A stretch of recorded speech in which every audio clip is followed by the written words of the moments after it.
नमस्कार, आप देख रहे हैं उत्कर्ष पत्रिका, मेरे साथ और मैं हूं अनुराग। उत्तर प्रदेश में 2022 में विधानसभा के चुनाव होने हैं। हर एक विधानसभा में सभी प्रत्याशियों द्वारा चुनाव के लिए लगातार जोरों शोरों से कोशिश की जा रही है। सभी प्रत्याशी अपनी दावेदारी कर रहे हैं, प्रयास कर रहे हैं, जनता के बीच जाकर संवाद कर रहे हैं। और इस बीच पूर्वांचल का जो क्षेत्र है अपने आप में काफ़ी महत्वपूर्ण माना जाता है। पूर्वांचल के जितने विधानसभा हैं काफ़ी महत्वपूर्ण माने जाते हैं। और आज हम हैं कुशीनगर जनपद में। और कुशीनगर जनपद में जो यह विधानसभा क्षेत्र 7 विधानसभा हैं, पडरौना का विधानसभा हो या फिर खड्डा का विधानसभा हो या रामकोला का विधानसभा हो और फाजिलनगर विधानसभा हो, तो ऐसे में आज हम जिनसे बात करेंगे वो फाजिलनगर विधानसभा से भारतीय जनता पार्टी की दावेदारी करते हैं, वहाँ से प्रत्याशी माने जाते हैं। चुनाव प्रचार से उनके पोस्टर से जो पता चला है, तो सीधे संवाद करेंगे। हमारे बीच हमारे साथ हैं, तमाम सारे सवालों के जवाब देंगे डॉक्टर पीएन राय। सर, बहुत स्वागत है आपका हमारे चैनल पर। नमस्कार अनुराग जी, और फाजिलनगर विधानसभा की सभी देवतुल्य जनता का मैं हृदय से अभिनंदन, वंदन और प्रणाम करता हूँ।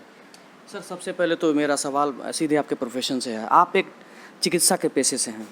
चिकित्सा से पेशे से होकर आपको ये राजनीतिक में किस तरह से आने का इच्छा हुई, या क्यों आपको ये लगा कि राजनीति में आना चाहिए? ये सवाल आपका बहुत कई लोगों ने पूछ रखा है। इसमें ये है कि चूँकि चिकित्सा से मैं था तो मैं समाज का सेवा कर ही रहा था, लेकिन ये सवाल आता है कि चिकित्सा में समाज सेवा जब कर ही रहा था तो फिर सामाजिक अलग से राजनीति में आने की क्या ज़रूरत पड़ी। देखिए अनुराग जी, किसी भी काम को करने के लिए आज के परिवेश में एक आपके पास राजनीतिक मंच होना ज़रूरी है। जब आप उसका विस्तार करेंगे तो राजनीतिक मंच ज़रूरी है। राजनेताओं में अभी तक जहाँ पे भी मैंने देखा, वहाँ क्षेत्र को मैंने जब भ्रमण किया तो वहाँ कार्यकर्ताओं में भी कुछ बहुत जगह थोड़ा बहुत ये है कि नेता या जो भी प्रतिनिधि जीतने के बाद हमारे कार्यकर्ताओं का वो सम्मान नहीं रख पाते हैं जैसा होना चाहिए। तो एक तो ये कारण है कि मैं कार्यकर्ताओं के सम्मान के लिए फाजिलनगर विधानसभा में आ रहा हूँ। दूसरा ये कि फाजिलनगर का विकास सरकार का जितना प्रयास रहा उस हिसाब से अभी तक के स्वतंत्र भारत के इतिहास में जितना होना चाहिए था उतना हुआ नहीं है। उसका कारण जो भी रहा हो, लेकिन मेरा मानना है कि प्रतिनिधि का ऊर्जावान होना बहुत ज़रूरी है, जो बाहर से फंड लाने की क्षमता रखता हो और क्षेत्र का विकास उस क्षेत्र की ज़रूरत के हिसाब से करता हो। तो सर, बड़ा महत्वपूर्ण सवाल आ जाता है। आपने बोला कि विकास करने के लिए, सामाजिक कार्य करने के लिए एक राजनीतिक मंच होना चाहिए, तो आपने ये कैसे तय किया कि आपको भारतीय जनता पार्टी में ही जाना है? क्योंकि आपके पास तो खुला द्वार था, तमाम सारी राजनीतिक पार्टियां थीं, तमाम सारे दल थे। ये विचार की बात है। मैं संघ का व्यक्ति हूँ। जब मैं तीसरी या चौथी कक्षा में रहा हूँगा तब से मैंने शाखा में जाना प्रारंभ किया। गोपालगंज में डीएवी विद्यालय में भी मैं शाखाओं में जाता था। उसके बाद जब विचारधाराएं हमारी भारतीय जनता पार्टी से मेल खाती हैं, उसका कारण है कि संघ की विचारधारा भी राष्ट्रवाद की विचारधारा है और भारतीय जनता पार्टी की भी विचारधारा राष्ट्र की विचारधारा है। राष्ट्र दोनों के लिए सर्वोपरि है, पार्टी बाद में है। इसलिए मैंने भारतीय जनता पार्टी का चुनाव किया। ठीक है। और आपके लिए क्षेत्र चुनना ये महत्वपूर्ण कैसे रहा कि आप फाजिलनगर विधानसभा ही चुनेंगे या फिर वहीं से लड़ने की सोच कैसे रखते हैं? जी, फाजिलनगर विधानसभा चुनने के पीछे मेरा जो सबसे महत्वपूर्ण कारण था वो ये था कि फाजिलनगर विधानसभा मेरे बहुत करीब रहा है। मेरी मातृभूमि बिहार में गोपालगंज जिला में रही है, लेकिन मेरी सारी रिश्तेदारी, यहाँ तक कि मेरा ससुराल भी फाजिलनगर में है और मेरी माँ जो है फाजिलनगर बेलवा कारखाना की हैं। तो फाजिलनगर में 2 साल तक मैं बालाजी में वहाँ पे अपने चिकित्सक की सेवाएं भी दे रखा हूँ और वहाँ पे क्षेत्रों का मैंने बहुत लोगों से नज़दीकी में लोगों से मैंने बात भी की। फाजिलनगर जो है मेरी कर्म भूमि है और मैं पिछले 11-12 साल से फाजिलनगर के क्षेत्र में जनता से लगातार संपर्क में रहा हूँ। उनके अलग अलग मुद्दे जो मेरे बस में रहा उसका मैंने निराकरण करने का प्रयास भी किया है। कुछ में सफलता मिली, कुछ में असफलता मिली। देखने के बाद ये लगा कि मुझे फाजिल नगर का चुनाव करना चाहिए, क्योंकि वहाँ जनता मेरे साथ बहुत अपार अपना समर्थन दे रही है, इसलिए मैंने फाजिल नगर को चुना। अब बड़ा एक महत्वपूर्ण सवाल है, ये मुझे लगा आपसे पूछना चाहिए। आपने एक पोस्टर देखा होगा, सोशल मीडिया पे काफ़ी वायरल हो रहा है। आपके पोस्टर पे लिखा हुआ था, छल और कपट बर्दाश्त नहीं। ये आपने अपनी विधानसभा में लिखा, जहाँ पे आपके स्टैंडिंग विधायक आपके ही दल के हैं। काफ़ी सारे इस पे कॉन्ट्रडिक्शन भी आए, तमाम सारे लोग इस पे सवाल खड़े कर रहे हैं। आप इस पर क्या कहना चाहेंगे? मुझे लगता है कि ये इस सवाल का जवाब मैं बहुत अच्छे तरह से दे रहा हूँ, उसको समझने की ज़रूरत है। अभी तक जितने भी इतिहासकार हुए, या फिर आप कबीर के ही दोहे को ले लीजिए, तो उन पे ढेर सारे रिसर्च होते हैं। वो रिसर्च क्यों होता है? इसलिए कि कबीर जी नहीं रहे, लेकिन बोर्ड बैनर मैंने लगाया तो मैं अभी जिंदा हूँ। तो मुझसे उसके बारे में पूछ करके ये रिसर्च का विषय नहीं है। मैं साफ साफ बता सकता हूँ कि वो किसके संदर्भ में लिखा गया है, क्यों लिखा गया है। तो उस पोस्टर को ध्यान से पढ़िएगा, उस पर लिखा है, बर्दाश्त नहीं फाजिल नगर को छल, झूठ, फरेब और छल। शब्द पे ध्यान दीजिए। अगर उसमें ये लिखा होता कि अब बर्दाश्त नहीं फाजिल नगर को, अब शब्द अगर जुड़ा होता तो इसका मतलब होता कि फाजिल नगर के अब तक के जो प्रतिनिधि और भूतपूर्व प्रतिनिधि, उनसे उनका मतलब होता। लेकिन उस पर इसका सीधा मतलब है कि अब जो आने वाले प्रत्याशी हैं, उनके लिए किसी भी प्रकार का जनता से झूठा वादा, छल या कपट या फरेब बिल्कुल बर्दाश्त नहीं है। आप क्या वादा करते हैं जनता से? फाजिल नगर जी, हमारे कैमरे के माध्यम से, हमारे चैनल के माध्यम से आप क्या वादा करते हैं कि फाजिल नगर की विधानसभा में अगर आपको जनता चुनकर विधानसभा भेजती है तो आप कौन से नई चीज़ें आप विधानसभा के लिए करेंगे? कौन सी महत्वपूर्ण चीज़ें? मेरे लिए वहाँ पे कुछ बहुत ज्वलंत मुद्दा हैं। मेरा मानना है कि देश का विकास तभी होगा जब जनता सशक्त होगी। आप मानिए कि 24 घंटा में अगर 6 घंटा आप बीमार रहते हैं तो आप न घर पे अपना प्रोडक्टिव काम कर पाएंगे, न देश के लिए कर पाएंगे। तो इसलिए स्वास्थ्य मेरी प्राथमिकता है। शिक्षा उसके बाद है कि शिक्षित अगर आप होंगे तो आपका जो है डिसीजन देश के लिए, अपने परिवार के लिए और इस तरह से पूरे राष्ट्र के लिए वो जो है सदुपयोगी होगा। उसके बाद इंफ्रास्ट्रक्चर, कनेक्टिविटी, सड़कों की अभी भी ढेर सारी सड़कों की कनेक्टिविटी का बहुत दुर्दशा है, जहाँ पे आज भी गड्ढों में घुटने भर पानी लग जाते हैं। बिजली की व्यवस्था, तो मेरा वहाँ पे है कि मैं पूरे फाजिल नगर क्षेत्र का सर्वांगीण विकास के मुद्दे पे आकर के लड़ना चाह रहा हूँ। जीतूँगा तो इन सारे मुद्दों को, क्योंकि देखिए अनुराग जी, मुझे झूठ से बहुत नफरत है। मैं वही बोलता हूँ जो मैं करने की क्षमता रखता हूँ। 25 रुपये का चावल खरीद करके 3 रुपये में वो राशन सरकार दे रही है। गेहूँ 20 रुपये का खरीद करके 2 रुपये में दे रही है। और ये लाभ एक आदमी को नहीं, बिना जाति धर्म को देखे हुए हिंदुस्तान के लगभग 100 करोड़ जनता तक पहुंच रहा है। सरकार के और एक्सपेंडिचर हैं जो बहुत ही ज़रूरी है, रक्षा पे खर्चा, सैलरी सेंट्रल गवर्नमेंट के सारे एम्प्लॉय के, स्टेट गवर्नमेंट के, तो ये सब भी खर्चे हैं। और ये टैक्स अगर ख़त्म हो जाएगा या कम कर दिया जाएगा तो फिर वही वाली स्थिति हो जाएगी जो 1992 और 90 के दशक में अपने रक्षा मंत्री के एंटोनी जी बोलते हैं कि हमारे पास पैसा नहीं है, हम जेट फाइटर क्या, एक साधारण हेलीकॉप्टर नहीं खरीद सकते। एक बड़ा मुद्दा चुनाव जो है, जब उत्तर प्रदेश में चुनाव होता है तो चुनाव चाहे जिस भी मुद्दे पे हो, विकास कितनी भी बात हो जाए, जातिगत कार्ड जरूर खेलती है हर एक पार्टी। आपकी भी पार्टी जातिगत कार्ड खेल रही है। अभी हाल ही में जो है भारतीय जनता पार्टी के केंद्र सरकार ने जो है ओबीसी के तमाम सारे बड़े नेताओं को जो है केंद्र में जगह मिला।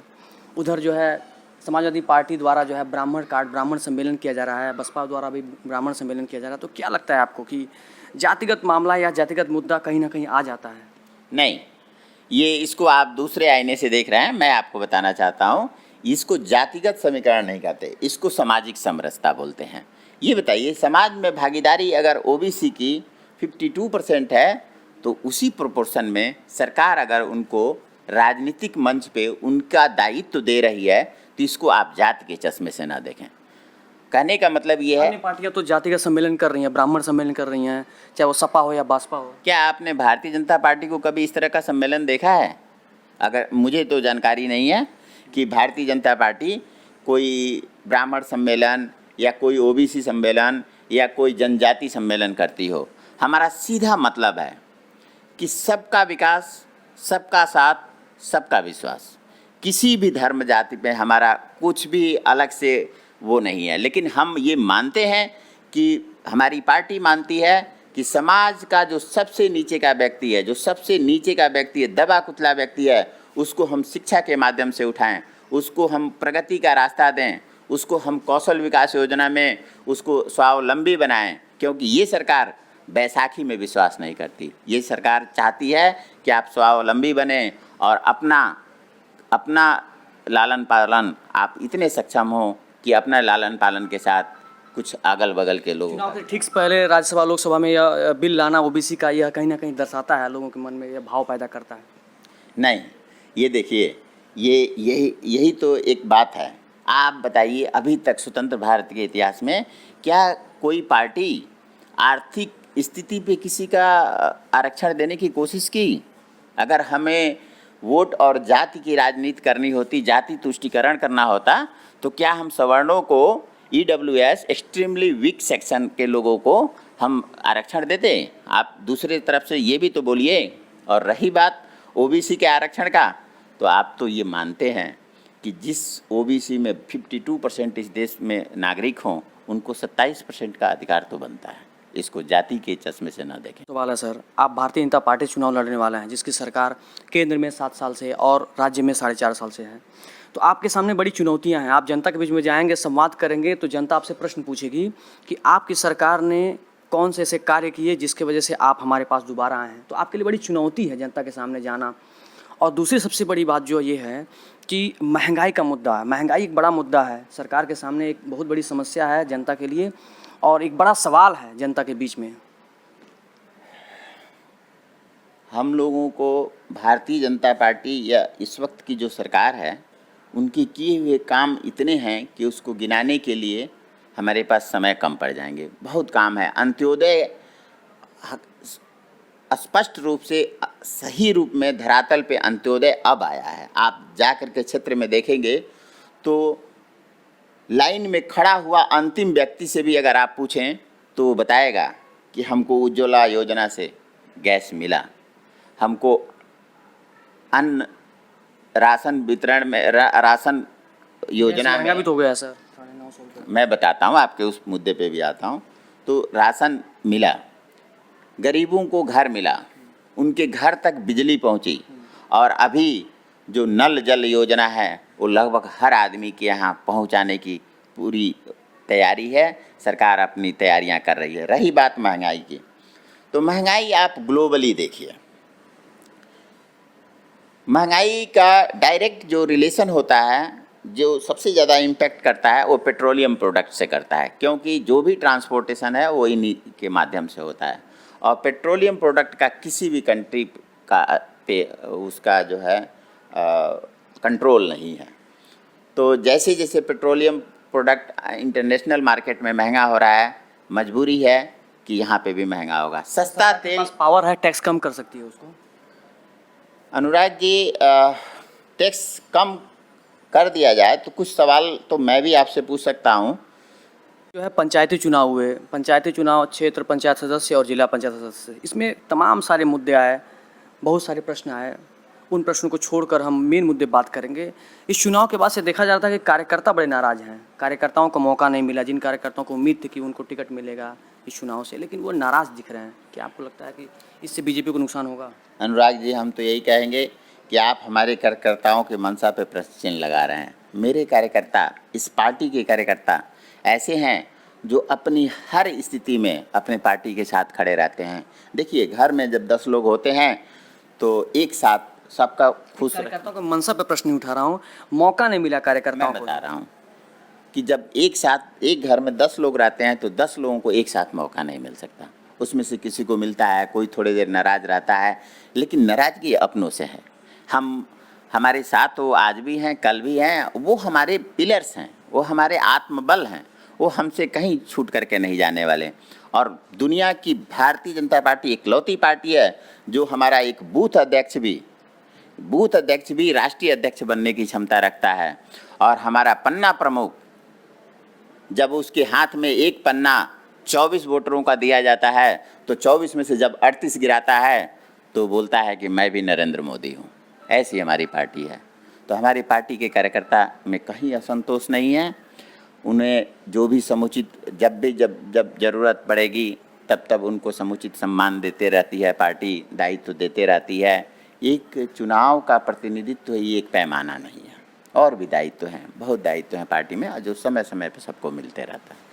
आप चुनाव फाजिलनगर विधानसभा की तैयारी कर रहे हैं, क्या आपको लगता है कि अगर फाजिलनगर विधानसभा का सीट आपको नहीं मिले तो किसी और अन्य क्षेत्र से या किसी अन्य विधानसभा से भी आप लड़ सकते हैं?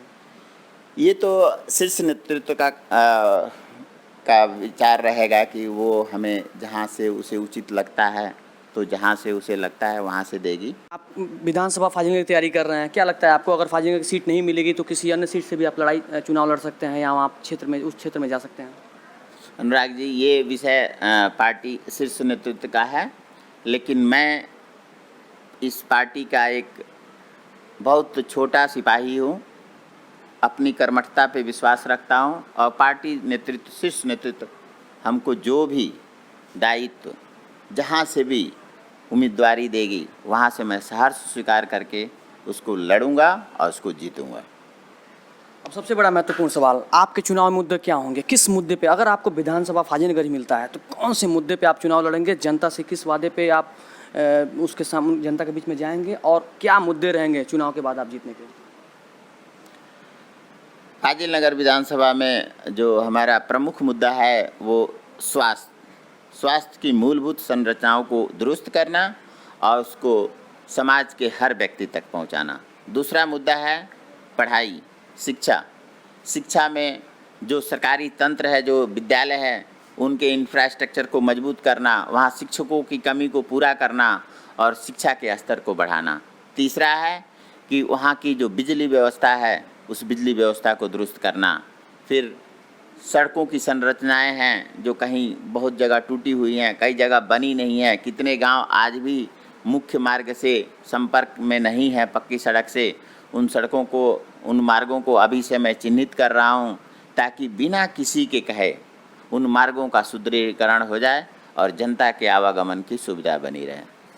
उम्मीद करते हैं सर आपसे फिर संवाद करेंगे, जैसे ही आपको पार्टी टिकट देती है फिर आपसे बात करेंगे और चुनाव जीतने के बाद फिर आपका इंटरव्यू करेंगे और जनता से किए गए हर वादे को आपके सामने लाएंगे। ये थे हमारे साथ डॉक्टर PN राय, विधानसभा क्षेत्र फाजिलनगर से ये तैयारी कर रहे हैं, भारतीय जनता पार्टी के प्रत्याशी हैं और इन्होंने हमारे चैनल के माध्यम से लगातार ये वादा किया, ये आपसे बताया कि हम क्षेत्र का विकास हर मुद्दे पे करेंगे, जाति धर्म देखे बिना हमारी पार्टी विकास करती है, हर एक व्यक्ति तक विकास पहुंचेगा, सड़क, शिक्षा, स्वास्थ्य जैसी मूलभूत सुविधाएं हर एक विधानसभा, हर एक गांव, हर एक शहर, हर एक घर तक पहुंचेगा। ये इनका वादा है, इनकी पार्टी का वादा है। ऐसी तमाम कवरेज जारी है उत्कर्ष पत्रिका पर और हर एक प्रत्याशी से हम बात करेंगे, उनका संवाद आपके बीच में लेके आएंगे और देखते हैं ये विधानसभा कितना महत्वपूर्ण होने वाला है, क्योंकि यह चुनाव काफ़ी महत्वपूर्ण है हर एक दृष्टिकोण से। ऐसी खबरें लगातार जारी हैं उत्कर्ष पत्रिका पर। मैं हूं अनुराग, शुक्रिया।